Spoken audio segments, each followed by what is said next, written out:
We could blame it on man's primal need to play with fire, which turned into a primal need to play with explosives, which turned into a primal need to launch those explosives into the air, which eventually ended up exploding in fruity colors. Wait, how are fruity colors primal or manly? Everything's cooler and manlier when you blow it up.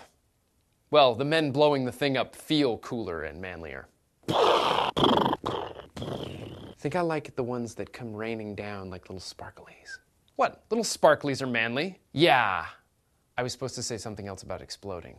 Everybody loves fireworks. I don't think I've ever met anybody who doesn't love fireworks. And if you don't like fireworks, keep it on the down low because otherwise people will think you're not manly. It all started off with some crazy Chinese guy looking for the secret to eternal life. He was an alchemist playing around with some potassium nitrate. Got a bit of a surprise when his hut blew up.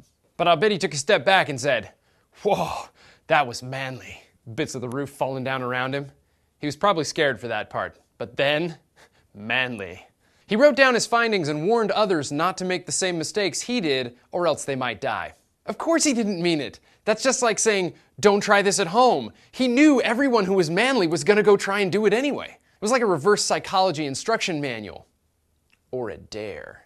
I bet you won't blow up your hut as well as I blew up mine. Manly. Fireworks have been around for centuries, and they've evolved from simple flaming cauldron that burns your house down into shells and now multi-shells, which are the kinds you see at most fireworks shows. Shells are just things that go up in the air and explode, whereas multi-shells explode and then the things that explode off them explode, and it makes for some really involved fireworks. Did I say involved? I meant manly. In San Diego, they had several different fireworks displays going on all up and down the coastline. They were synchronized using some super cool computer system, and you could tune into a local radio station and hear the accompanying soundtrack. Insert manly. More manly. Explosions go better to music. Just ask Tchaikovsky. Back to the fruity colors. It turns out burning different kinds of chemical salts and compounds can produce different kinds of light. Here's a quick list of what makes what. Red, strontium or lithium, orange, calcium, gold, iron with carbon or charcoal, yellow, sodium, electric white, magnesium or aluminum, green, barium, blue, copper, purple, a mixture of strontium and copper, silver, aluminum, titanium or magnesium. So there you go. That's what makes the pretty colors so manly and pretty and explosive. You can make most of those compounds out of things you have lying around the house. But don't go making fireworks in your house. You will burn your hut down. It's probably a bad idea, so don't try it at home.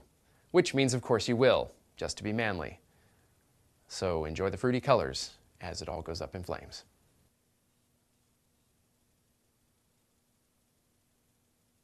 Now, I would never tell you how to make fireworks, but it's really pretty simple. I mean, manly simple. You can probably do it with stuff you got laying around the house. You just need a big tube like a mortar to shoot it out of, and a little bit of explosive at the bottom called a lifting charge. The firework itself is just a bunch of explosives called a bursting charge with tiny bits of colored stuff called stars. That's stuff like copper, barium, whatever you can scrounge around at home. Put a fuse in it, wrap it up with paper to hold it all together, and you've got a firework. Now you really are going to blow something up, aren't you?